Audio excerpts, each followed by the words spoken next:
everyone. Speak Now's ഏറ്റവും പുതിയ എപ്പിസോഡിലേക്ക് എല്ലാവർക്കും സ്വാഗതം. Speak Now, let's learn and unlearn English. സ്കൂളൊക്കെ അടച്ചോ എല്ലാവർക്കും? കുട്ടികളൊക്കെ വീട്ടിൽ തന്നെ ഉണ്ടാവും അല്ലേ? അതോ നാട്ടിലേക്കൊക്കെ പോകാനുള്ള പ്ലാൻ ഉണ്ടോ? ഒരുപാട് പേരൊക്കെ പോയെന്ന് തോന്നുന്നു. കുറച്ച് പേരൊക്കെ ഇവിടെ തന്നെ സ്റ്റേ ചെയ്യുന്നു, ചെറിയ വെക്കേഷൻസ് ഒക്കെ എടുക്കുന്നു, ഇവിടെ തന്നെ സ്റ്റേക്കേഷൻസ് പ്ലാൻ ചെയ്യുന്നുണ്ട്. ചിലരൊക്കെ പുതിയ വേറെ വേറെ രാജ്യങ്ങളിലേക്ക് ട്രാവൽ ചെയ്യുന്നുണ്ട്. അപ്പോൾ എന്തായാലും എൻജോയ് യുവർ ഹോളിഡേയ്സ്. അങ്ങനെ നമ്മൾ ഈ എപ്പിസോഡിൻ്റെ ഫസ്റ്റ് സെഗ്മെന്റിലേക്ക് കടക്കുകയാണ്. ഹൗ ടു സേ സെഗ്മെന്റ് ആണിത്. കഴിഞ്ഞ ദിവസം കണ്ടതുപോലെ തന്നെ മലയാളത്തിലുള്ള കുറച്ച് പ്രയോഗങ്ങളും പഴഞ്ചൊല്ലുകളും അതൊക്കെ എങ്ങനെ ഇംഗ്ലീഷിൽ പറയാമെന്നാണ് നമ്മൾ ഈ എപ്പിസോഡിലും നോക്കുന്നത്, ഈ സെഗ്മെന്റിലെ ഈ എപ്പിസോഡിൽ നോക്കുന്നത്. കഴിഞ്ഞ ആഴ്ചത്തെ സെഗ്മെന്റ്സിൽ ഉപയോഗിച്ചിരുന്ന പ്രയോഗങ്ങളും പഴഞ്ചൊല്ലുകളെല്ലാം നിങ്ങൾക്ക് ഉപകാരപ്രദമായെന്ന് വിശ്വസിക്കുന്നു. യൂസ് ചെയ്യുന്നുണ്ടാവുമല്ലോ അല്ലേ? നമുക്ക് ആദ്യത്തെ പ്രയോഗം എന്താണെന്ന് നോക്കാം. ചെകുത്താനും കടലിനും നടുവിൽ അല്ലേ? ചെകുത്താനും കടലിനും നടുക്ക്. ഡിഫിക്കൽട്ട് ആയിട്ടുള്ള സിറ്റുവേഷനിലൊക്കെ നമ്മൾ പറയാറുള്ള ഒരു പ്രയോഗമാണ്. അതെങ്ങനെ ഇംഗ്ലീഷിൽ പറയാം? ആർക്കെങ്കിലും അറിയോ? ഒന്ന് ആലോചിച്ച് നോക്കൂ, അത് പറയാൻ കഴിയുമോ എന്ന്. ചെകുത്താനും കടലിനും ഇടയിൽ. ട്രാൻസ്ലേഷൻ സാധ്യമല്ല, പക്ഷെ എന്നാലും ചെറിയ സാമ്യമൊക്കെ ഉണ്ട്. ഇതിന് to go through fire and water എന്ന് പറയാം.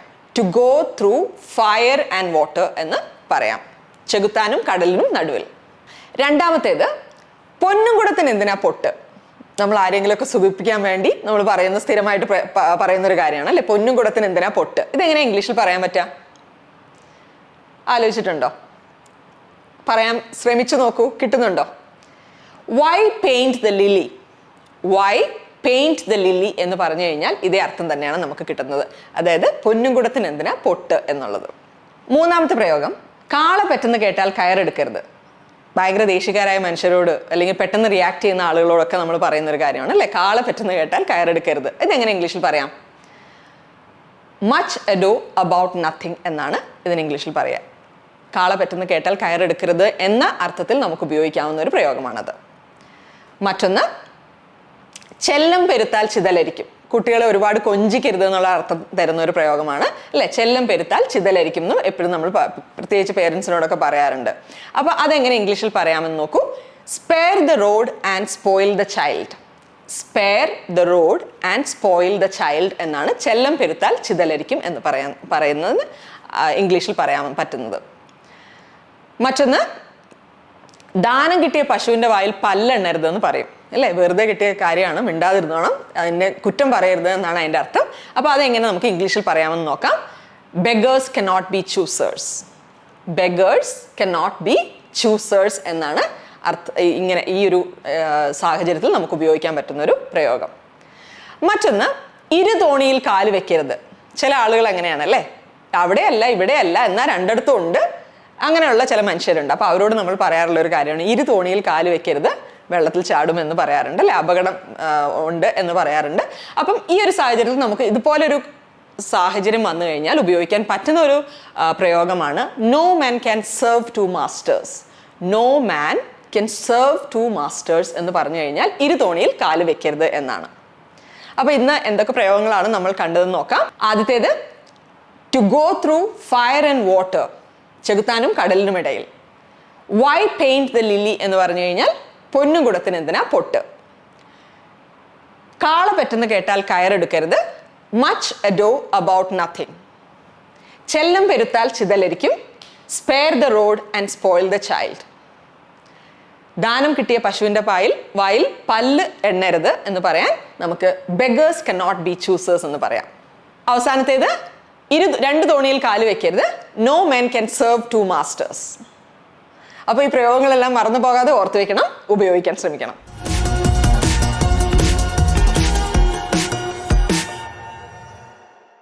നമ്മൾ രണ്ടാമത്തെ സെഗ്മെന്റിലേക്ക് കടക്കുകയാണ്. ഇതും ഹൗ ടു സേ എന്ന സെഗ്മെന്റ് തന്നെയാണ്. ഇവിടെ നമ്മൾ ബ്രിട്ടീഷ് ആൻഡ് അമേരിക്കൻ ഇംഗ്ലീഷ് ആണ് നോക്കുന്നത്. ചില ബ്രിട്ടീഷ് വാക്കുകളും അമേരിക്കൻ വാക്കുകളും, ബ്രിട്ടീഷ് വാക്കുകളും അമേരിക്കൻ വാക്കുകളും നമ്മൾ ഒത്തിരി വ്യത്യാസമുണ്ട്. ചിലപ്പോൾ അവർ പറയുന്ന കേട്ടാൽ നമുക്ക് മനസ്സിലാവണമെന്നില്ല. കാരണം നമ്മൾ നേരത്തെ പറഞ്ഞിട്ടുള്ളൊരു കാര്യമാണ്, നമ്മൾ മലയാളികൾ എപ്പോഴും ഫോളോ ചെയ്യുന്നത് ബ്രിട്ടീഷ് ഇംഗ്ലീഷ് ആണ്. എന്നാൽ നമ്മൾ സ്ഥിരമായിട്ട് അമേരിക്കൻ ചില വാക്കുകൾ ഉൾപ്പെടുത്താറുണ്ട്. അതെന്തൊക്കെയാണെന്ന് നോക്കാം. ആദ്യത്തെ വാക്ക് ഫുട്ബോൾ. അമേരിക്കക്കാരെന്താ പറയുന്നത്? നമ്മൾ ഫുട്ബോൾ എന്ന് പറയും. ബ്രിട്ടീഷ് ഇംഗ്ലീഷിൽ അത് ഫുട്ബോൾ എന്ന് പറയും. അമേരിക്കക്കാരെന്താ പറയുന്നത് നോക്കാം. സോക്കർ. മറ്റൊന്ന് ഫ്ലാറ്റ്, അപ്പാർട്ട്മെന്റ്, ഓട്ടം, fall. Lift, elevator. Trousers, pants. Wardrobe, closet. Shop assistants, sales assistants. Ground floor, first floor. Fortnight, 2 weeks. Pavement, അതിൽ വ്യത്യാസമൊന്നുമില്ല, പേയ്മെൻറ്റ് തന്നെയാണ്. അപ്പം ഇത്തരം കൺഫ്യൂസിങ് ആയിരിക്കും ചിലപ്പോൾ അവർ, എസ്പെഷ്യലി ഈ ഗ്രൗണ്ട് ഫ്ലോർ ഫസ്റ്റ് ഫ്ലോർ ഒക്കെ നമുക്ക് എപ്പോഴും മാറിപ്പോകാറുണ്ട് അല്ലേ. അപ്പോൾ ചില ആൾക്കാർ സംസാരിക്കുന്ന സമയത്ത് അവർ ചിലപ്പോൾ വാഷ്റൂം എന്ന് പറയും, ടോയ്ലറ്റ് എന്ന് പറയും. അപ്പോൾ എന്തോ വാഷ്റൂം എന്തോ കുറഞ്ഞതാണെന്നോ അല്ലെങ്കിൽ ടോയ്ലറ്റ് എന്തോ കുറഞ്ഞതാണെന്നോ വാഷ്റൂം എന്തോ കൂടിയതാണെന്നോ അങ്ങനത്തെ ചിന്ത ഒന്നും ആവശ്യമില്ല. ഇത് ബ്രിട്ടീഷ് ഇംഗ്ലീഷും അമേരിക്കൻ ഇംഗ്ലീഷുമാണ്, ഏത് യൂസ് ചെയ്താലും അർത്ഥം ഒന്ന് തന്നെയാണ്. അപ്പം ഇത്തരം കൺഫ്യൂഷൻസ് ഒഴിവാക്കാൻ വേണ്ടിയിട്ട് ഇത്തരം കൂടുതൽ വാക്കുകൾ നമുക്ക് അടുത്ത സെഗ്മെന്റിൽ പഠിക്കാം.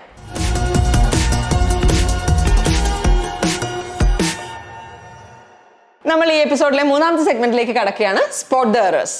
ഇവിടെ ഞാൻ കുറച്ച് സെന്റൻസസ് കാണിക്കും, അതിൻ്റെ ഉള്ള മിസ്റ്റേക്സ് എന്താണെന്ന് നിങ്ങൾ കണ്ടുപിടിക്കണം. ഓക്കെ, ഫസ്റ്റ് സെന്റൻസ് നോക്കാം. I like very much ice cream. I like very much ice cream. ഇതിലെന്താണ് തെറ്റ്? ഐസ്ക്രീം എനിക്ക് ഭയങ്കര ഇഷ്ടമാണ്, നിങ്ങൾക്കൊക്കെ ഇഷ്ടമായിരിക്കും, കുട്ടികൾക്കൊക്കെ ഇഷ്ടമുള്ളൊരു സാധനമാണ് അല്ലേ. I like very much ice cream എന്ന് പറഞ്ഞാൽ എന്താണ് കുഴപ്പം? നമ്മൾ സ്ഥിരമായിട്ട് കേൾക്കാറ്, അല്ലെങ്കിൽ പലപ്പോഴും ആളുകൾ പറയുന്ന കേൾക്കാറുണ്ട്. ഇതിന് എന്തെങ്കിലും ഒരു പ്രശ്നമുണ്ടോ? ഉണ്ട്. I like ice cream very much എന്നാണ്.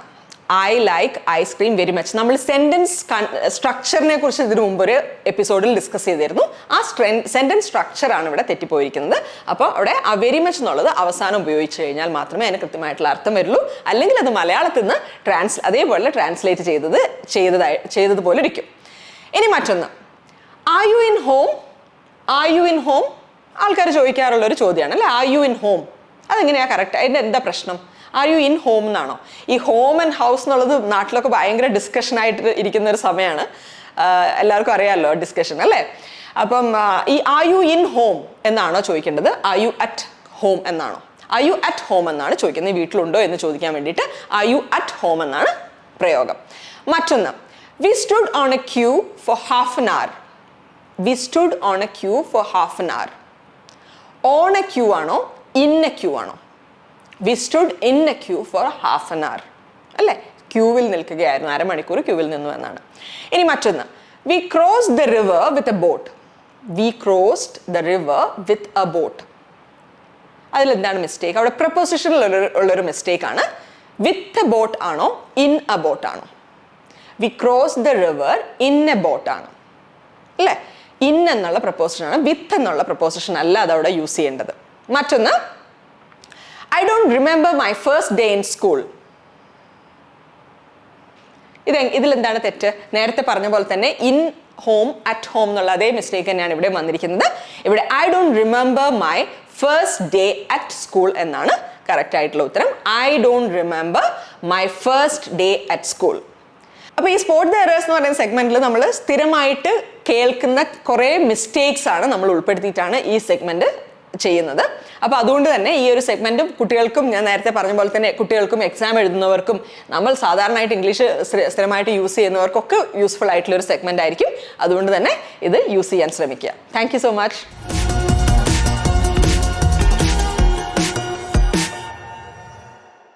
നമ്മൾ അങ്ങനെ ഈ എപ്പിസോഡിലെ ലാസ്റ്റ് സെഗ്മെന്റിലേക്ക് കടക്കുകയാണ്. വേർഡ് ഹണ്ട് എന്ന സെഗ്മെന്റ് ആണിത്. ഇവിടെ അറിയാം നമ്മൾ വൊക്കാബുലറി, പുതിയ പുതിയ വാക്കുകൾ അത് എന്തൊക്കെയാണ്, അതെങ്ങനെയാണ് യൂസ് ചെയ്യേണ്ടത്, ഏതൊക്കെ സാഹചര്യത്തിലാണ് പുതിയ വാക്കുകൾ യൂസ് ചെയ്യേണ്ടത് എന്നാണ് നമ്മൾ നോക്കുന്നത്. നമ്മൾ നോക്കാം. ഇന്ന് പേഴ്സണാലിറ്റി റിലേറ്റഡ് ആയിട്ടുള്ള കുറച്ച് വാക്കുകളാണ്. പേഴ്സണാലിറ്റി, ഒരാളെ കുറിച്ച് നമ്മൾ സംസാരിക്കുകയാണ് ഇല്ലേ, അയാൾ അങ്ങനെയാണ്, അയാൾ ഇങ്ങനെയാണ്, ചിലപ്പോൾ നല്ലതായിട്ട് പറയുന്നുണ്ടാവും, ചീത്ത കാര്യങ്ങൾ അയാളെ കുറിച്ച് പറയുന്നുണ്ടാവും. ഇതെല്ലാം ഉൾപ്പെടുത്തിക്കൊണ്ടുള്ള കുറച്ച് വാക്കുകൾ, നെഗറ്റീവും പോസിറ്റീവായിട്ട് ഉപയോഗിക്കാൻ പറ്റുന്ന കുറച്ച് വാക്കുകളാണ്. പേഴ്സണാലിറ്റി റിലേറ്റഡ് വൊക്കാബുലറിയാണ് നമ്മൾ ഈ ഒരു സെഗ്മെന്റിൽ നമ്മളിവിടെ നോക്കാൻ പോകുന്നത്. ഫസ്റ്റ് വൺ, അയാൾ ഭയങ്കര ഗ്രംപിയാണ് അല്ലെ, അയാൾ ഓൾവേസ് ഗ്രംപി പേഴ്സൺ എന്ന് പറയും. My neighbour is A grumpy old man എന്ന് പറയാറില്ലേ. My neighbour is A grumpy old man എന്ന് പറഞ്ഞാൽ എൻ്റെ അർത്ഥം എന്താണ്? ഒരു നമ്മൾ ചിലപ്പോൾ പറയില്ലേ ഒരു മൂശയുടെ സ്വഭാവമാണ്, എപ്പോഴും ഇങ്ങനെ മുഖമൊക്കെ വീർപ്പിച്ച് കുത്തിയിരിക്കുന്ന ഒരു മനുഷ്യൻ അല്ലേ. ഗ്രംപി എന്ന് പറഞ്ഞു കഴിഞ്ഞാൽ നമ്മൾ നെഗറ്റീവായിട്ട് ഉപയോഗിക്കുന്ന ഒരു ടേമാണ്, വാക്കാണ്. മറ്റൊന്ന്, ഒരാളെ കുറിച്ച് പറയുമ്പോൾ നമ്മൾ പറയാറുണ്ട്, ഓ അയാൾ ഭയങ്കര ഇംപേഷ്യൻ്റ് ആയി, ഒട്ടും പേഷ്യൻ്റ് അല്ല, പെട്ടെന്ന് പൊട്ടിത്തെറിക്കും, പെട്ടെന്ന് റിയാക്ട് ചെയ്യും, അല്ലെങ്കിൽ എന്താ പറയുക, നമുക്ക് ഡീൽ ചെയ്യാൻ ഭയങ്കര ബുദ്ധിമുട്ടാണെന്നൊക്കെ പറയാറുണ്ടല്ലേ. അപ്പോൾ വളരെ ഇംപേഷ്യൻ്റ് ആയിട്ടുള്ള ഒരാളാണ്. Don't be so impatient, there is no need to hurry. നമുക്ക് സെന്റൻസിൽ പറയുമ്പോൾ നമുക്ക് പറയാൻ പറ്റുന്നതാണ് don't be so impatient, there is no need to hurry. Impatient എന്നുള്ള വാക്ക് അല്ലേ. ആളുകളുടെ സ്വഭാവത്തെക്കുറിച്ച് പറയുമ്പോഴും നമ്മളിത് ഈ വാക്കുകളൊക്കെ തന്നെ നമുക്ക് ഉപയോഗിക്കാം. ഗ്രംപിയാണ്, ഇംപേഷ്യൻ്റ് ആണ് എന്നൊക്കെ പറയാം. ഇനി മറ്റൊരു വാക്ക് ജെലസ് അല്ലേ, അസൂയ. ഭയങ്കര അസൂയാണ്, അയാൾക്ക് ഭയങ്കര അസൂയ. ഒരു ശരിയായിട്ടുള്ളൊരു രീതിയല്ല അല്ലേ, എല്ലാ കാര്യത്തിനും അസൂയ ഉണ്ടാവുക, അത് പറഞ്ഞുകൊണ്ട് നടക്കുക, കുറ്റം പറഞ്ഞുകൊണ്ട് നടക്കുക, അങ്ങനത്തെ ഒരു സ്വഭാവം അല്ലേ. ആ ഒരു രീതിക്ക് നമ്മൾ പറയുന്ന വാക്കാണ്, സിമ്പിളായിട്ട് എല്ലാവർക്കും അറിയുന്ന ഒരു ടേമും കൂടിയാണ് ജെലസ് എന്ന് അല്ലേ. അപ്പോൾ അതെങ്ങനെ സെന്റൻസിൽ പറയാമെന്ന് നോക്കാം. His success has made some of his old friends very jealous. His success has made some of his old friends very jealous. Jealousy അല്ലേ. ഇനി മറ്റൊരു വാക്ക് ഇമ്പൾസീവ് എന്നുള്ള വാക്കാണ്. ചിലപ്പോൾ നമ്മൾ ആളുകളെ കുറിച്ച് അത് പറയാറുണ്ട് അല്ലേ. പെട്ടെന്ന് പ്രതികരിക്കുന്ന, ഒന്നും ആലോചിക്കില്ല, രണ്ടാമതൊന്നും ആലോചിക്കാതെ അങ്ങ് പ്രതികരിച്ചേക്കും. എന്ത് കാര്യമാണെങ്കിലും വളരെ ഇമ്പൾസീവ് ആയിട്ടായിരിക്കും അവർ ബിഹേവ് ചെയ്യുന്നത്. ഭയങ്കര ഇമ്പൾസീവാണ്, അവനെ പ്രെഡിക്റ്റ് ചെയ്യാനൊന്നും പറ്റത്തില്ല, എപ്പോഴെന്താ പറയുന്നത്, എങ്ങനെയാണ് ചെയ്യുന്നതെന്നൊന്നും അറിയത്തില്ല എന്ന് പറയുന്ന ഒരു സിറ്റുവേഷനിൽ നമുക്ക് ഉപയോഗിക്കാവുന്ന ഒരു വാക്കാണ് ഇമ്പൾസീവ് എന്ന് പറയുന്നത് അല്ലേ. പെട്ടെന്ന് പ്രതികരിക്കുന്ന ഒരാൾക്ക്, അല്ലെങ്കിൽ ചിന്തിക്കാതെ പറയുകയും പ്രവർത്തിക്കുകയും ഒക്കെ ചെയ്യുന്ന ആൾക്കാർക്ക് നമുക്ക് പറയാൻ പറ്റുന്ന ഒരു ടേമാണ് ഇമ്പൾസീവ് എന്ന്. ഒരു സെന്റൻസ് എങ്ങനെയാന്ന് നോക്കാം. She regrets Har impulsive decision. She regrets Har impulsive decision അല്ലേ.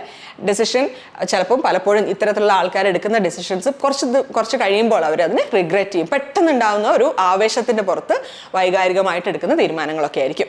മറ്റൊന്ന് നമ്മൾ കോമൺ ആയിട്ട് കേൾക്കുന്ന ഒരു വാക്കാണ് ലേസി. ഒരാളെ കുറിച്ച് എങ്ങനെയുണ്ട്, അയാൾ പുതിയൊരു എംപ്ലോയി ജോയിൻ ചെയ്തു, അപ്പോൾ അയാളെ കുറിച്ച് ചോദിക്കുമ്പോൾ അയ്യോ ഹീസ് ലേസിയാണ് അല്ലേ, ലേസി എന്ന് പറയാറുണ്ട്.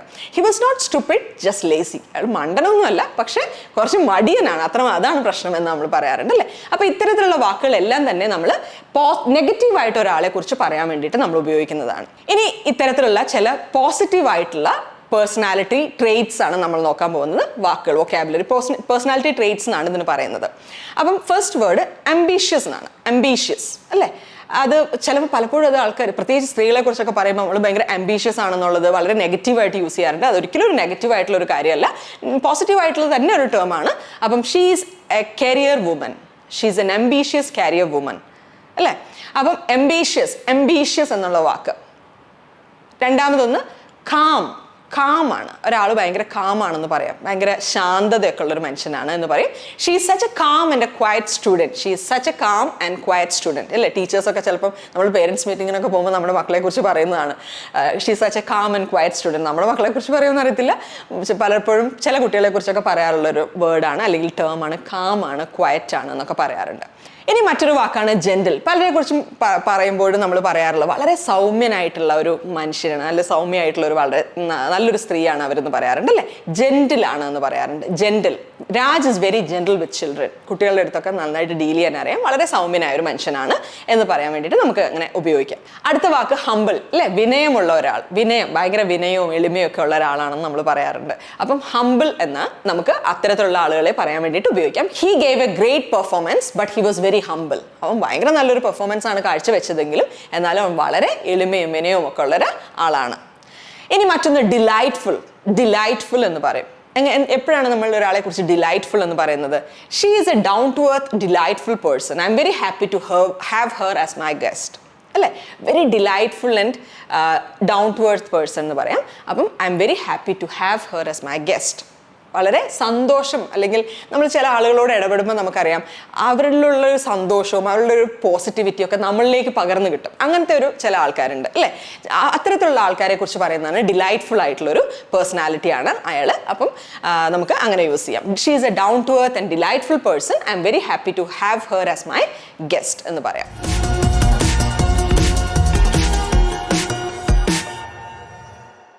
അങ്ങനെ നമ്മൾ ഈ എപ്പിസോഡിലെ ഏറ്റവും ഇൻട്രസ്റ്റിംഗ് ആയിട്ടുള്ള സെഗ്മെന്റിലേക്ക് കടക്കുകയാണ്, ആക്ടിവിറ്റി. കഴിഞ്ഞ ആഴ്ച നമ്മൾ എന്തായിരുന്നു ക്വസ്റ്റ്യൻ ചോദിച്ചതെന്ന് ഓർമ്മയുണ്ടോ എല്ലാവർക്കും?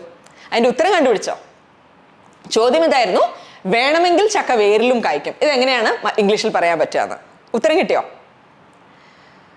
Where there is a will there's a way എന്നാണ് വേണമെങ്കിൽ ചക്ക വേരിലും കായ്ക്കും എന്ന് ഉള്ള പ്രയോഗത്തിന് ഇംഗ്ലീഷിൽ പറയാൻ പറ്റുന്ന ഒരു പ്രയോഗം.